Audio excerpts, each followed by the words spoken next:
Alhamdulillah Rabbil Alameen.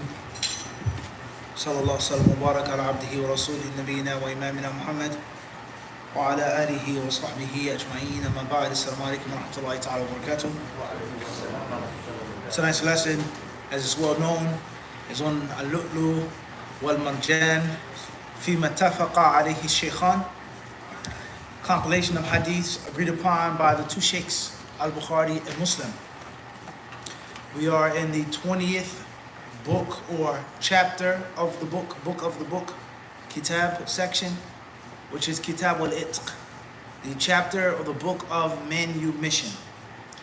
As we have explained many times over the years, this class is an ongoing series in which an entire book is being taught and explained from beginning till end. For those who think or feel to do a class and a discussion on manumission of slaves, and one day we're talking about divorce, and the third day we're speaking on the rulings of breastfeeding and suckling, and another day we're talking about this and that. The student of knowledge and also the layman 9 to 5 Muslim has to learn how to study things systematically. And from the systematic study is to take a book and to do it from beginning till end. Even though the season may be different. Most speakers, scholars, YouTubers, they're going to be talking about Muharram. During Hajj time, everyone is going to be talking about Hajj, and that's it. During Ramadan, everyone is going to be talking about Ramadan, etc., etc., etc.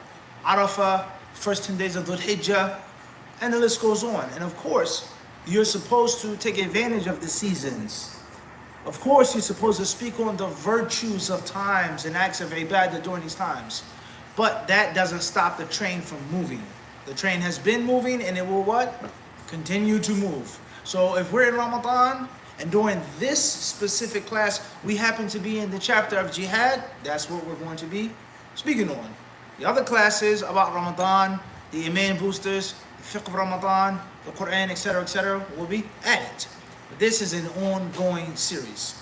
And a student of knowledge is to take the small books, memorize them precisely, have them explained to him, ground himself in the principles, maxims, and axioms from those small books, and then move on to a bigger book. Man hafidh al-mutuna has al-funun.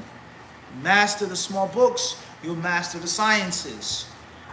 And of course, this series here, without any question, is influenced by Sheikh Abdul Muhsin al-Abbad, hafidhullah ta'ala, whereas he was one of the most consistent mashayikh that I had in the Prophet's Masjid, who would finish books from beginning till end.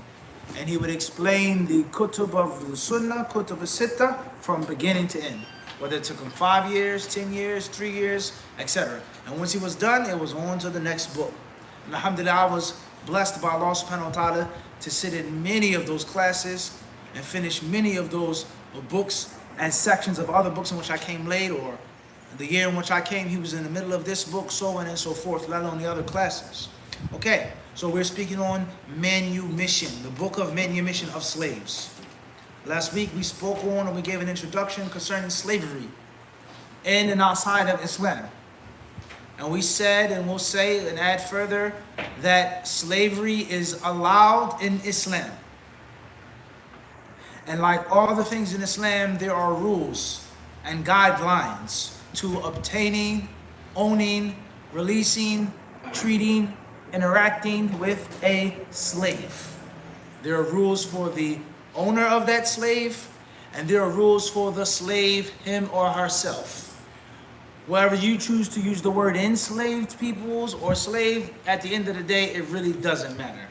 Whether you're called enslaved or slaves, at this time, at this moment, you were the possession of this person. It's just that simple, the bitter, honest truth. So many people with different documentaries, they don't use the word slaves, but they only use the word enslaved people. Give or take. What's important is there are rules. And nothing in Islam is chaotic. Nothing. A person may criticize Islam for allowing slavery. A person may criticize Islam or the Muslims for having a long heritage of slavery and slaves. And that's totally fine, but you must admit and acknowledge is that Islam is not a hectic, chaotic religion in which you can do whatever you want to your slave, to your master, like most other societies did, in which a slave absolutely had no rights, no protection, no value, nothing. Do whatever you want to do. And here and there were certain rules that they made, certain regulations that they made, but in most cases they made those rules and regulations not for the protection of the slave, but for the protection for the master against revolution and rebellion, such as the different islands in the Caribbean, whether it was Haiti or what is known as the Dominican Republic today, the Negro Code. Different European nations, they had something called the Negro Code. And this code was for African slaves that were prohibited from working on Sundays, and that the master could not work them on Sundays. He had to give them a day of rest, a day of festivities in which they could enjoy themselves and their families and prepare for the next 6 days of laboring in the field, the sugar fields or the rice, whatever else they were doing. But this wasn't made for the protection of the slave from being overworked and worked to death. But they realized that the masters who had ignored this code and violated this code and worked the slaves too much, the slaves rebelled. And when they rebelled, as they say, all hell broke loose. The killing, the robbery, it was chaos and it wouldn't work. So it was a benefit for them to give the slaves some mercy and some humanity. And it wasn't made for the mercy and the humanity of the slave. But Islam is not like that. There are rules. You can't just do whatever you want and work a person to death. There is no open door, as you please, come and go sexual abuse of a slave, let alone homosexuality and the different perversions that many owners of slaves force their slaves into, and the widespread culture of homosexuality and lesbianism, which is a long discussion. Okay, you find sick people in all aspects of life. Okay, or the different sports, blood sport, they say. You know, blood sport is a real thing where somebody owns a person and he forces that person literally to fight to the death. These are two slaves. If you don't kill him and win and make me money, those who are gambling on you, I will kill you. Right? And the list goes on of things that you wouldn't believe that people did to their different slaves in the Caribbeans. In the old world as well. It's not just an American thing. We said this, is that many people who speak on slavery, they're either one-sided, they're partial, they're ignorant, they're lacking, or they're liars. And they have agendas. And they only want to pick and choose what they want to speak on of slavery. Those who attack Islam, they want to make Islam as a slave religion. But they themselves forget their own history and heritage and past. And they themselves forget what's in the Old Testament and the New Testament. And they themselves will forget the Catholic Church's involvement and the systematic slave trade. They won't mention that, but they'll just make Islam into a slave religion. Okay?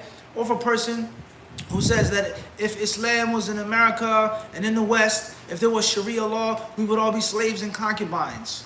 And these people, they don't even realize the rights that they have today and the freedom that they have today would not exist in a Christian state.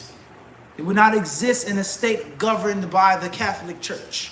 You're living in a modern, liberal, secular, reformed Western society that has nothing to do with Christ and Christianity. So if the Muslims weren't in charge and there wasn't a Sharia law, if the Christians were actually practicing their religion, you would probably be a slave. And you wouldn't be wearing this, dressing like this. You would not be making this type of money. You would not be saving this money. You would not be going to college. You would not be watching these movies. You wouldn't have the freedom that you're claiming Sharia law threatens Western civilization. So people are so hypocritical when they talk about these things. And the list goes on with regards to other religions, whether Judaism or Hindus or Buddhists or Taoists. Many, many, many religions. You think that your Buddhist religion supports women's rights? You really think that? You think that the Sharia law is just going to imprison a woman and enslave a woman? If there was a Buddhist state, what would happen to you right now? Would you be dressed like this? Would you be going to school? Would you be rubbing shoulders with men, talking in front of men? If your husband died, what would you be forced to do? Burn yourself alive? Could you remarry? And the list goes on and on and on. And so people, they don't really talk about the topic properly with all of the knowledge, being impartial, being fair, being accurate.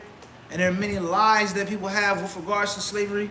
And many countries, unfortunately, even Muslims, they try to bleach and whitewash their history and their past, which is too painful for them to come to grips and to bear with when it comes to slavery. You have to accept it. In your country, you have people of different colors, of different backgrounds, of different last names, of different tribes. That's because for hundreds and hundreds of years, your country was a slave country.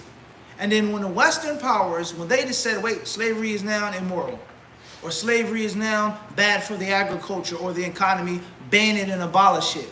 And then they bullied and forced the rest of the world and the rest of the countries, including the Muslim and Arab and Middle Eastern, North African, etc. countries, to abolish slavery. And then they erased it from their what? Their history. Just like many countries are based off of revolution and civil war and rebellion and going against the true ruler. And they bleach and they Clorox that history, and then that's the cardinal sin. These people are rebels. They're revolting against the Muslim ruler. Well, in 19 such and such, 18 such and such, your country was what? Established on khuruj. So that's a very big problem that many people, many of us have. We want to bleach and disinfect, and we want to sanitize our history to go with the modern day agenda. All right, so we have to be careful when it comes to that. And last but not least is, we also mentioned that Islam, with its allowance of slavery, highly encourages the manumission of slaves and fair, kind, just treatment of slaves, but to manumit them. And that there are many ways that Islam allows and incites people to free slaves and let them go, and not to keep them in bondage. All right, that's first and foremost. And we also said, or we'll say now is, and this is just a question, we know that without a question it's virtuous to free slaves. Well, what is the ruling on a country that abolishes slavery and claims to be an Islamic Sharia country? There's a big difference now. The ruler says they're all free, go. Versus it is now prohibited. All right, so there are many different dynamics to this discussion, to slavery and manumission. This is nothing more than an introduction to get your brain thinking and to look and to search and to find and to get to the bottom of the barrel, and obviously how much you want to learn about it with regards to Islam. Okay, so Hadith 958, we said was the narration of Ibn Umar with regards to a slave being partly free. Now we'll move forward to Hadith 959, which states here the first chapter. Why wasn't the Hadith of Ibn Umar the first chapter? Allahu A'lam. طيب فضل اقرأ المايك عندك.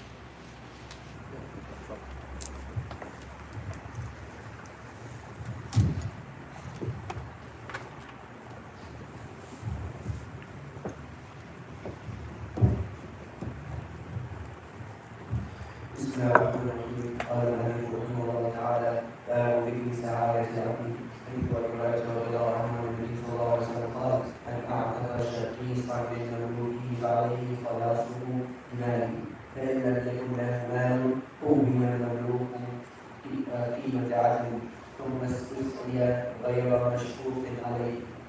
طيب وقرأنا هذا. We explained Hadith 959 as well. The narration of Abu Huraira, if I'm not mistaken. الباب الثاني. باب إنما الولاء لمن أعتق. حيث عائشة رضي الله عنها أن بريرة كانت تستعينها في كتابتها ولم تكن طلبت من كتابتها شيئا.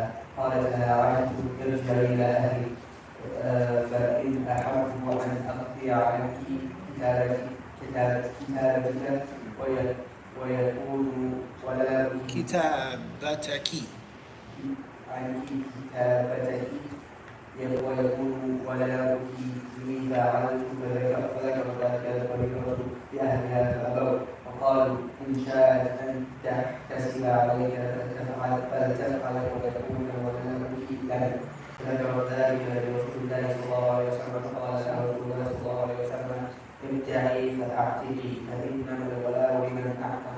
قال ثم قام رسول الله صلى الله عليه وسلم فقال ما بال الناس يشترطون شروطا ليست في كتاب الله من اشترط شرطا ليس في كتاب الله فليس له وإن شرط 100 شرط شرط الله أحق وأوثق. Jazakallah khairan. So the next chapter says, Babu innama al-wala'u liman a'taqa. Al-wala' is for the manumitter. And the more sound translation, innama al-wala'. Wala' is only for the manumitter. I.e., when or if and when a person manumits a slave, there are fringe benefits of that virtue. It's a virtuous deed.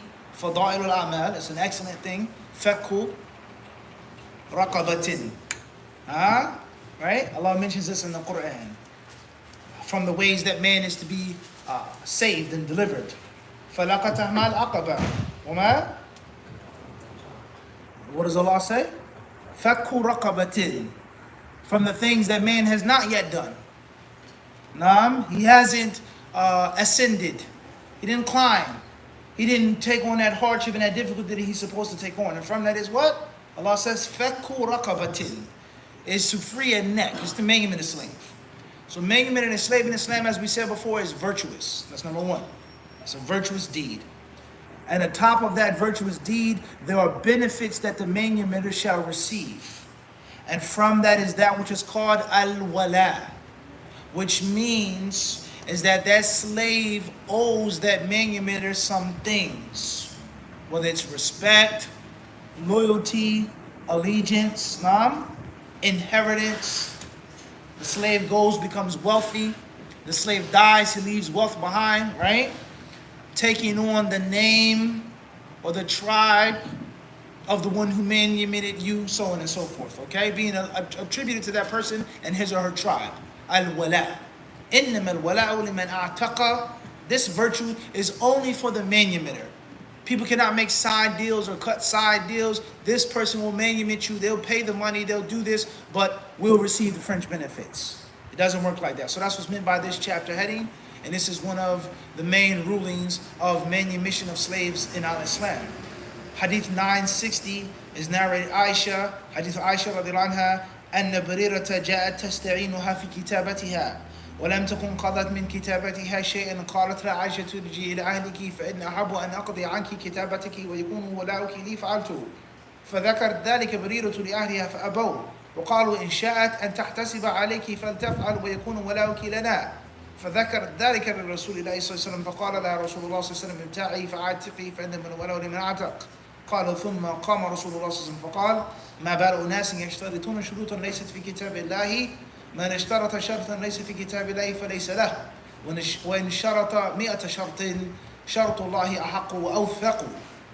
Narrated Aisha radiallahu anha, Barira came to seek her help in writing of emancipation, and that she had not paid anything of it. Aisha said to her, go back to your masters, and if they agree that I will pay the amount of your writing of emancipation and get your wala, I will do so. Barira informed her master of that, but they refused and said, if she, Aisha, is seeking Allah's reward, then she can do so. But your wala will be for us. Aisha mentioned that to Allah's Messenger ﷺ, who said to her, buy and manumit her, as the wala is for the liberator. Allah's Messenger ﷺ then got up and said, what about the people who stipulate things which are not present in Allah's laws? Whoever imposes conditions which are not present in Allah's laws, then those conditions will be invalid, even if he imposed those conditions 100 times. Allah's conditions are the truth and more solid. So this is a woman whose name is Barira. She was a female slave, right? And she went through the process of kitaba, which means she would gradually become manumitted, like consignment or credit, layaway. You have 6 months or 12 months to pay it off. I'm going to work on the side. The master says, no problem. You work, you earn your own money. It's not working for me. When you have enough, you'll be free. Everyone understand this? A slave who is buying his or her freedom. And this also goes to show how Islam once again encourages manumission of slaves. Whereas Allah Azza wa Jalla encourages the believers in Surah An-Nur, فَكَاتِبُوهُمْ, right? إِنْ عَلِمْتُمْ فِيهِمْ خَيْرًا. Is that the master is supposed to make it easy. And he's not supposed to say, well, I would love for you to be free, but you don't have no time to work because I need my things looked after. But he's supposed to say, go ahead. And he's supposed to make things simple, helping that slave to reach his or her freedom. And not to keep the person in perpetual slavery. No, you're not going anywhere. I like you too much. You're too useful for me.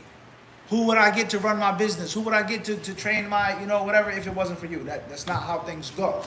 So this woman whose name was Barira, she wanted to become free, and she hadn't paid anything from this agreement.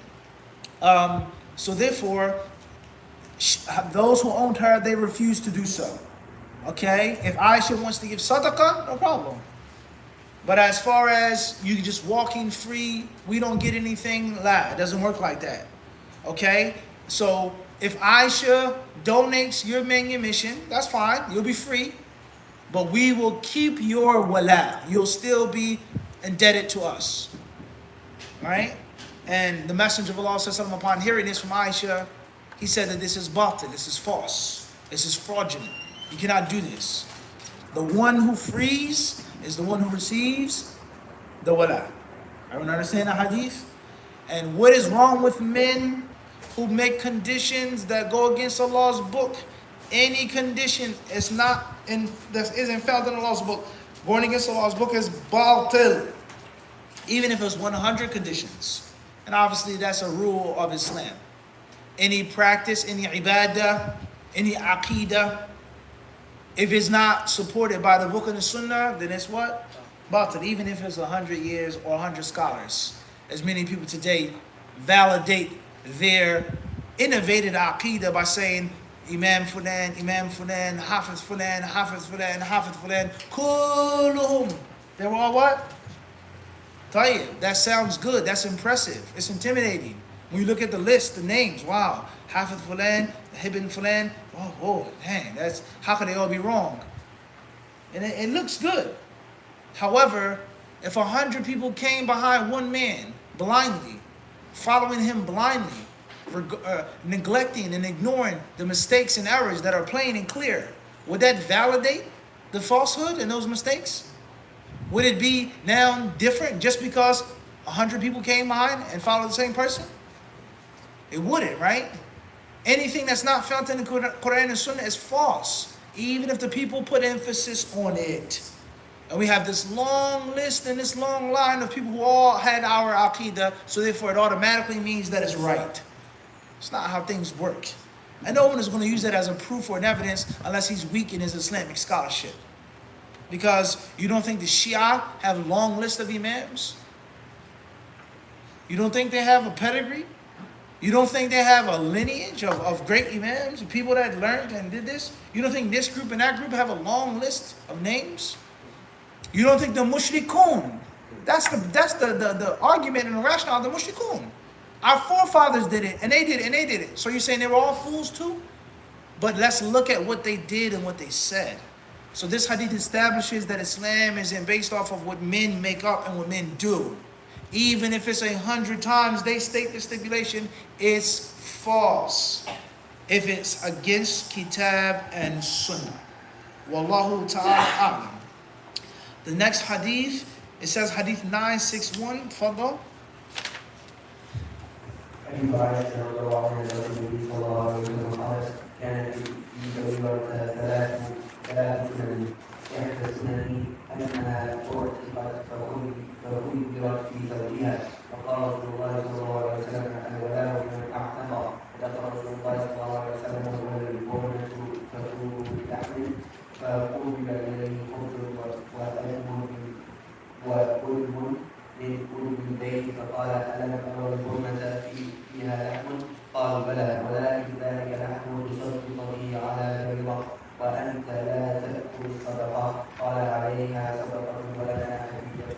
Hadith 961. Hadith Aisha رضي الله عنها زوج النبي صلى الله عليه وسلم أنها قالت كان في بريرة ثلاث سنن. Narrated Aisha, the wife of the Prophet صلى الله عليه وسلم, 3 traditions were established concerning that in which Barira was involved. 3 rules, 3 sunnah practices came from her saga, from her life story, from the manumission of this woman. It says, إحدى السنن أنها اعتقت فخيرت في زوجها. When she was manumitted, she was given the option to keep her husband or leave him. And we'll explain that later. Whether her husband was free or whether her husband was a slave. Many scholars, they say obviously he was a slave and she left him. And some narrations state that he was crying, chasing after her. Where you going? I love you. And she said, I'm sorry. I'm now free. I don't want to remain married to a what? Life is tough.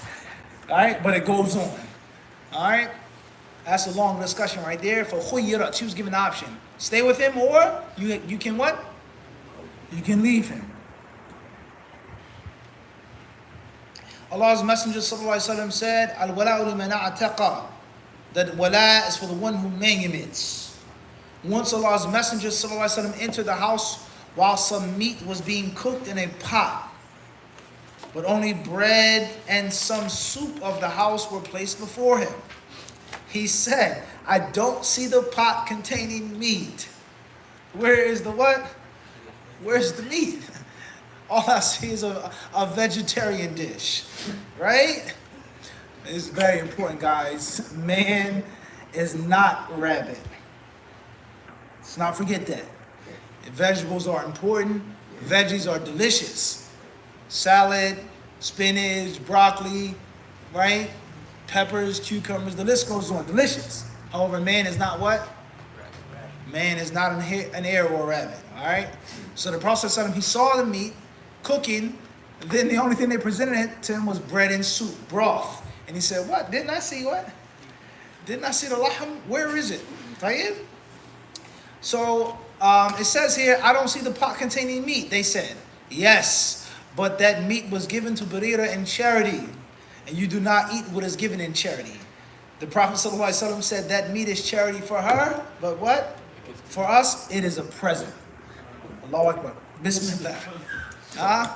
And of course, many people, they can use this hadith for many things. And from that is the concept of zabiha meat, right? Say Bismillah yourselves, okay? Or the concept of meat that may have been obtained through illicit wealth, or something that was given or donated through illicit wealth. That's a discussion. If somebody comes to the masjid, says, I'm donating, some money for the masjid or whatever, and you have doubt about this person, or how he's getting money, whether he's wearing a hoodie or a 3-piece suit. Our minds are automatically trained and conditioned for prejudice and racist. Whenever we think about haram money being donated, we think about a drug dealer. But we don't think about the what? Brother Fulan, right? The businessman whose money is intertwined with what? And all the things. Usurping countries of their resources. And the list goes on. Al-Muhim, the haram money is given. Can we accept it? For sure, the sin of obtaining that haram money is upon him. But does it not mean that we can't benefit and use it as a gift for us?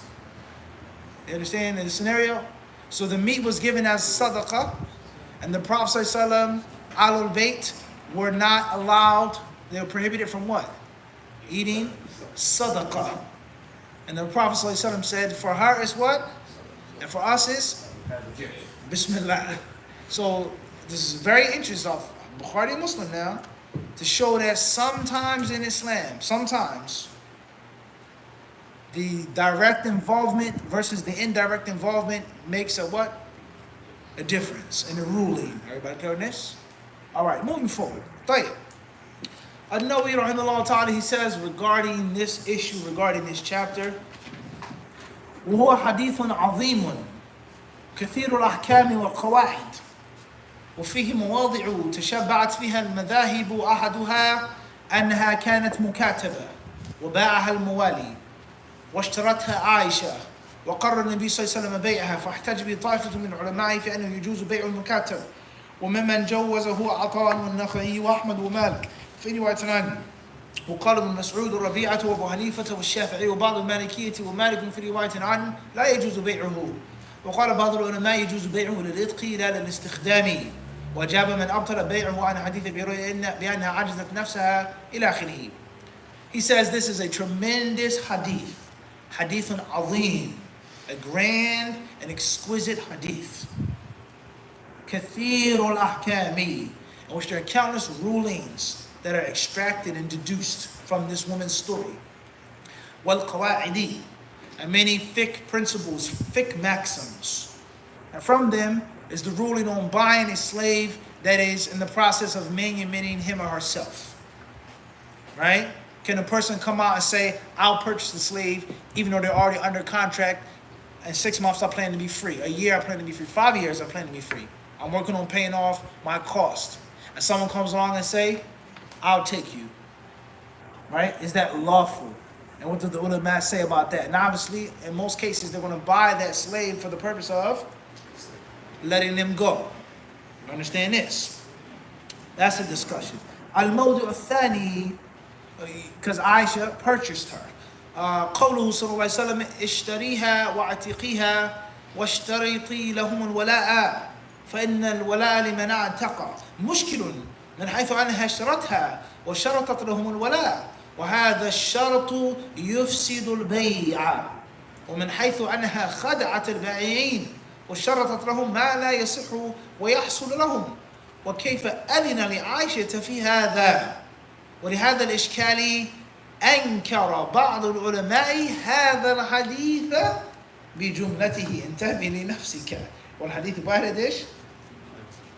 انتبه لنفسك قال وهذا منقول عن يحيى بن أكثر واستدل بسقوط هذه اللفظة في كثير من الروايات وقال جماهير العلماء هذه اللفظة صحيحة واختلفوا في تأويلها فقال بعضهم قد اشترط لهم أي عليهم كما قال تعالى لهم واللعنة بمعنى عليهم وقال تعالى إن أحسنتم أحسنتم لأنفسكم وإن أسأتم فلها أي فعليها وهذا منقول من الشافعي والمزني قاله غيرهما أيضا وهو ضعيف لأنه صلى الله عليه وسلم أنكر عليهم الاشتراط ولو كان كما قاله صاحب هذا التأويل لم ينكره وقد يجاب عن هذا بأنه صلى الله عليه وسلم إنما أنكر ما أرادوا اشتراطه في أول الأمر وقيل معنى اشترطي لهم الولاء أي أظهري لهم حكم الولاء إلى آخره. الموضع الثالث قوله صلى الله عليه وسلم إنما الولاء لمن اعتقى وقد أجمع المسلمون على ثبوت الولاء لمن اعتقى عبده أو أمته عن نفسه وأنه يرث به وأما العتيق فلا يرث سيده عند الجماهير وقال جماعة من التابعين يرثه كعكسه وفي هذا الحديث دليل على أنه لا ولاء لمن أسلم على يديه ولا لملتقط اللقيط ولا لمن حالف إنسانا على المناصرة وبهذا كله قال مالك والأوزاعي والثوري والشافعي وأحمد وداود وجماهير العلماء قالوا وإذا لم يكن لأحد من هؤلاء المذكورين وارث فماله لبيت المال وقال ربيعة والليث وأبو حنيفة وأصحابه من أسلم على يديه رجل فواه له وقال إسحاق بن راهويه يثبت للملتقط الولاء على اللقيط وقال أبو حنيفة يثبت الولاء بالحلف ويتوارثان به. The third issue or discussion is when the Prophet ﷺ said that wala is only for the manumitter. He says the scholars unanimously agree upon this. Is that he who frees a slave, male or female, is that the freer, the manumitter, will inherit from that manumitted slave. As we explained. Slave is freed, the slave works, let's say the slave becomes wealthy, rich, or just whatever the case may be. When that slave dies, the one who manumitted the slave will be an heir of that freed slave. Moving forward.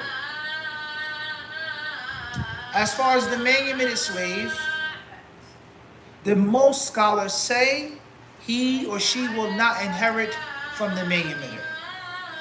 They say it's a one-way street. And that goes back to the virtue of the manumission, as we explained. So therefore, you're a slave, I free you, you die, I have the right to inherit from you. And most scholars say is that it doesn't work. The opposite. If I died, the freed slave is alive, he doesn't what? Inherit from me. Most, not all scholars hold that view. And there's some from the Salaf, from the Tabi'in, who said that's the case. So there's khilaf on that issue. Moving forward. Nawawi states that this hadith also proves is that the one who accepts Islam through someone else, then the one who gave him da'wah or gave him the shahada as well will not receive the wala. I.e. there are different levels and types of wala. One is manumission. One is a person giving you da'wah and you accepted Islam through him. And one is allegiances between tribes. We're now blood brothers. Anyone who has beef with you, we'll fight with you. We'll support you. If you need troops, if you need, we'll automatically be there for you. As if the two tribes become one. That's also a type of wala. No, he says this hadith proves that there's only for manumission and not the other types of wala. Right? When you study for the hadith of Nawawi and you read the lineage of Imam al-Bukhari, Ibn HadithDisciple, right? You learn about how one of Imam al-Bukhari's great-great-grandfathers or his grandfathers had accepted Islam through a man of a tribe. And thus he was attributed to that tribe, the Ju'fi, or whatever the case may be. One of Imam al-Bukhari's ancestors wasn't a Muslim. Whether he was a pagan or whatever he was, he accepted Islam through a man, because of a man, and that grandfather of Bukhari was now attributed to that man. And that became a part of Bukhari's genealogy. Even though Bukhari was not a part of that actual, through blood. I don't understand this. So the wala that establishes inheritance, he says, is only the wala of freed, nothing else. And all the scholars, they don't agree on that. Okay, he mentions those in the different madhahib. Imam Malik, Shafi'i, what the scholars of Islam say regarding that. And some scholars say is that a man can manumit, or a woman will, they'll inherit both ways. The manumitter and the one who's manumitted. خير إن شاء الله. الموضع الرابع أن النبي صلى الله عليه وسلم خير بريرة في فسخ نكاحها، وأجمعت الأمة على أنها إذا عتقت كلها تحت زوجها وعبد كان لها الخيار في فسخ النكاح، فإن كان حرا فلا خيار لها عند مالك والشافعي والجمهور، وقال أبو حنيفة لها الخيار. He then discusses the issue of a woman who is married, she's freed, and her husband is either a slave or free. Does she have the choice and the option of getting a divorce if he's a slave, and or if he's free or not? Al-Mawdi al-Khamisu قوله صلى الله عليه وسلم كل شرط ليس في كتاب الله فهو باطل وإن كان 100 شرط صريح في إبطال كل شرط ليس له أصل في كتاب الله تعالى. ومعنى قوله صلى الله عليه وسلم وإن كان 100 شرط أنه لو شرطه 100 مرة توكيدا فهو باطل، كما قال صلى الله عليه وسلم في الرواية الأولى من اشترط شرطا ليس في كتاب الله فليس له وإن شرطه 100 مرة. قال العلماء الشرط في البيع ونحوه أقسام. طيب خير إن شاء الله.